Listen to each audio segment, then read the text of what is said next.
Hey everyone, welcome back to another YouTube video, and in this video I'll be showing you guys how to fix Canva download errors. Your designs not saving can ruin your workflow. First of all, check your internet connection. Try switching between Wi-Fi and mobile data to rule out network issues.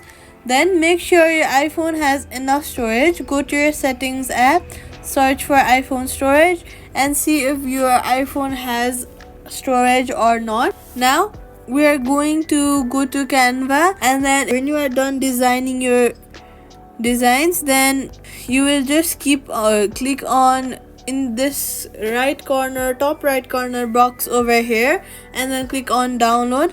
And this is how you guys can do it. Safety tip: avoid saving designs over public Wi-Fi. Quick fix: try exporting through Canva web on Safari. And that's it. Subscribe for more fixes and tutorials.